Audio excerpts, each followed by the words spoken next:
Alright, so we begin the new turn. Mina basically kicked Count Dracula out of the castle with her crucifix.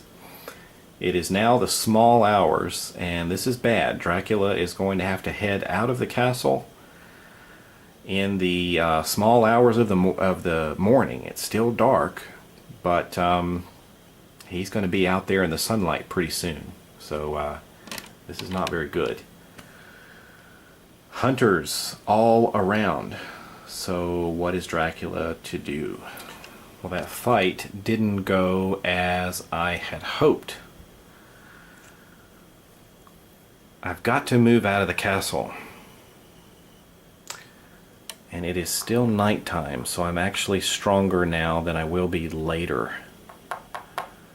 So what to do? Do I need to run or fight? If I were playing the short game and maybe playing solo here, I might do that. All I have to do is survive until the new day and get the 4th vampire. That's all I have to do. So probably what I would do in that instance is stay on the run and try to avoid the hunters. Now I think maybe a good time to play the wolf card. So we're going to spend another point of blood. That's going to take Dracula down, I think, to 9 now. We just spent the 10th point just now. Remember, he took 5 in combat. We're going to let him take the wolf card, and he's going to move 2 spaces. And he doesn't have to fight anyone that's in his way. So where would he go?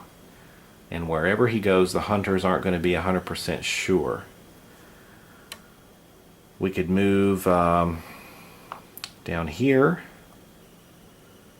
We could move over here. We could move over here.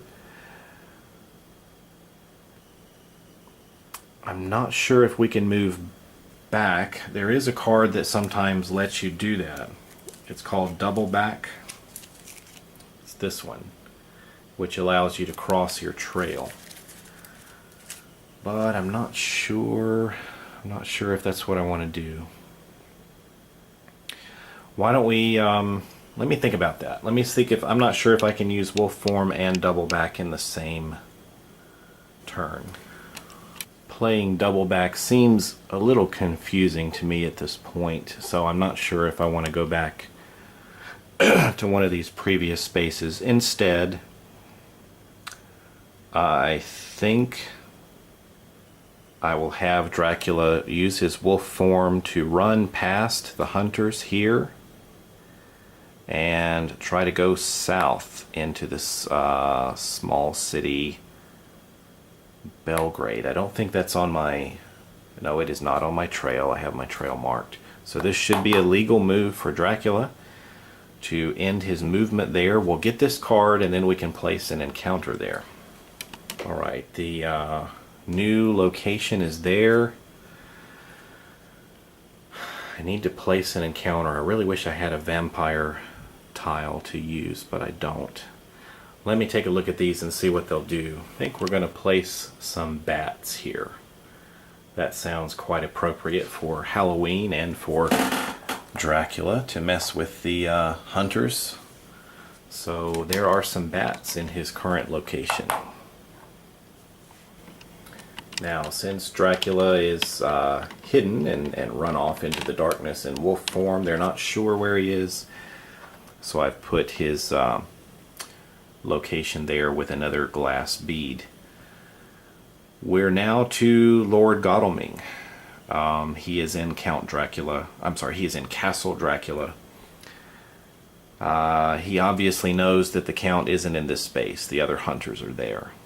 So using wolf form, that's no secret. He knows Dracula's moved a couple of spaces away. So he knows Dracula could be here, here, here, here, or here. So how many are we looking at? 1, 2, 3, 4, 5.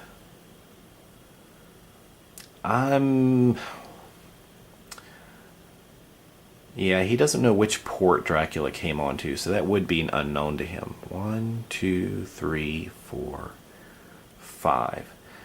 He's going to head out in one of those directions. Now, he's there with Mina, and there was something about forming a group when you start your turn and you haven't moved yet. Let me take a look at that in the rule book. Okay, from what I understand, if they decide to form a group, they follow, I guess there's kind of a leader. It doesn't specifically talk about this, but the group has its turn. And so right now Lord Godalming is up, so I think anyone in his group would follow and work with him this turn. So why don't we put him and Mina together? Let's try this group movement. I've never played in a game where that was used. And let's decide where they're going to go. They can only move one space. There's no trains coming in and out of Castle Dracula, so it seems to me that they would probably choose a new location. So probably I'm going to move them down here, and that's going to put them in a place that does have an encounter. So I'm going to put this here. That's a known location, and they are going to have an encounter there, and they're going to encounter the lightning. When you encounter lightning, if a hunter shows Dracula that he has a crucifix or heavenly host card, this encounter is discarded. Otherwise, the hunter loses 1 health or 2 health and must discard 1 item card of his choice. Well, as you may remember, Mina, who is a part of this group, has a crucifix with her, which protects her from such kind of evil acts. So the lightning is discarded and they remain unharmed. So their turn is over. We can begin the next turn now with either Dr. Seward or Dr. Seward and Von Helsing if they want to form a group. Let's just consider the logic here. They knew that Dracula had moved 2 spaces away. So he could be here, here, here, here, or here. Probably this group, these 2 fellows would probably split up. So where would Dr. Seward go? Here, here. Just have a clear view of all the roads he could take. He's not going to go there. So 1, 2, 3, 4. He's got 4 possible destinations. Well, let's roll this, and we'll just go counterclockwise. 1, 2, 3, 4, and we'll re-roll on a 5 or a 6. We got a 1, so he's going to move over here to see if Dracula ran to Budapest, and he didn't. Now, did Dr. Seward have anything in his inventory to help him? Alright, the good doctor here is at his limit, and I think he's pretty happy with his equipment, so let's draw an event card and see if there's an event card he wants to exchange. Well, he ends up drawing a Dracula card, and we have an ally. While this ally remains in place, choose 1 hunter at the start of each of your turns. That hunter loses 1 health, unless he shows you that you have either a heavenly host or a crucifix. So we've got an undead Quincy Morris. He was actually one of the good guys from the novel, I believe. So he's now under the control of Dracula. So we'll put that out there as a Dracula ally on the board. And when Dracula's turn rolls around, we can knock a health point off of somebody. Well, we're to Van Helsing here, and time is of great importance now because, well, playing the short game here solo, and I think that's what I want to do. We're going to go to 4 vampires instead of 6. He needs to find Dracula. He really needs to find Dracula. So he's there. Let's see what he can do.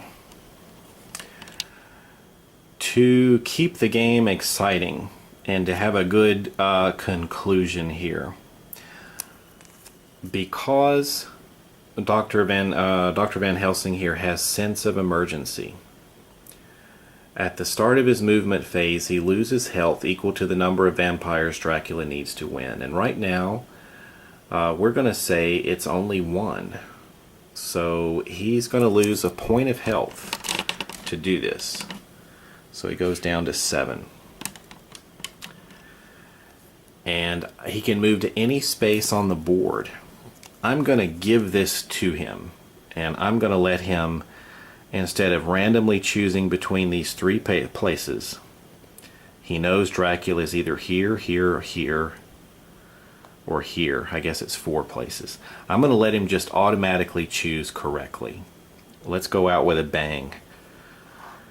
And he's going to find Dracula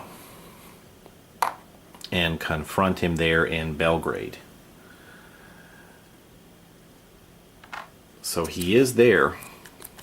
Sense of emergency. He's found Dracula. He's paid the hit point cost to catch him. Let's see what happens. Well, Van Helsing is searching the city for Dracula. And he would encounter these bats. And what would they do? Well, they would really help out Dracula. That's why he chose that particular encounter to go there. The bats. The bats say the hunter's turn immediately ends, and no further encounters, including Dracula. And he places this encounter in front of him, so this would go in front of Van Helsing. And on his next turn, he returns this token to Dracula, and then Dracula controls where Van Helsing is going to move. So the bats have scared him off and scared him in a direction that is beneficial to Count Dracula. But Van Helsing says, not so fast. I was forewarned of your evil. Play this card after Dracula reveals an encounter, but before it takes effect, Van Helsing's not going to be so easily fooled by the bats, so he drives the bats off, avoiding this encounter. And he can now confront Dracula head-on in combat. So let's see what we have here. Dracula, Van Helsing. This is pretty much the last combat of the game. So we're going to see what happens here. If Dracula is able to get out of this alive, we're going to move over to a new day and he'll have his 4th and final vampire for the short or easy game. So let's see what happens. It is nighttime, so Dracula has that advantage. I don't think Van Helsing wants to let Dracula get away. So you may discard this card at the start of any combat with Dracula to prevent him from playing an escape for 3 rounds. Van Helsing's going to break out the garlic. And I think there's a little token we put on there. Here it is. It's just a little hourglass. We're going to put that and say this is round 1, that Dracula cannot play an escape card. We have Van Helsing's equipment here. He's got a stake, holy water, and his basic tactics. So we'll shuffle those, and I'm going to stop the shuffling. I'm going to come back to the shuffling. I want to choose something here for Van Helsing. What's good to use? We can't use these escape cards. Claws, we could use claws.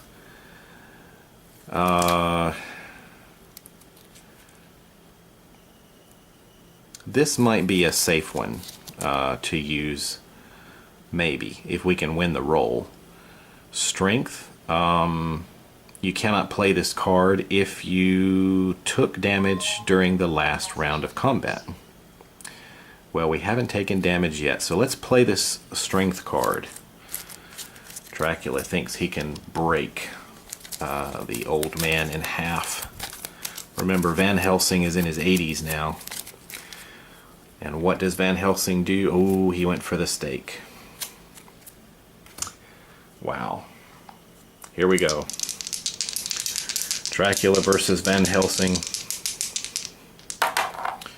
And Dracula won the roll. So what does that mean? Let's see. Strength versus a stake. The stake is in a different font. So I believe the stake is destroyed. And we have our first continue marker coming into play. Remember that we have to have 3 of these consecutively. So I guess we could imagine Van Helsing tries to go directly for the heart with the stake. Count Dracula's undead strength grabs his hand and rips the stake out of his hands and tosses it away. So I believe this stake is destroyed. I'm going to double check that, but I believe if you see it in regular text, but if you see it in this special font here, I believe it is destroyed. You'll see it here if an item is in bold and italics, as in the combat, it is destroyed. And it goes to the item discard pile. Alright, the garlic. We're heading into the second round. The garlic is going to keep Dracula close by. Dracula cannot play an escape card. So what's he going to do? Well, he hates Van Helsing. Should we go with claws?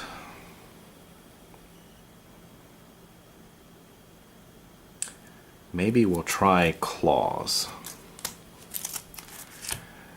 And Van Helsing, he's only got his basic tactics here, plus he's gonna fight with his bare hands against Dracula. Claws versus fists. He is a brave old man. Wow, and he won the roll. Very unexpected there. So what do we have here against claws? Against claws, we just have a continue marker. So that's our second one in a row. Okay.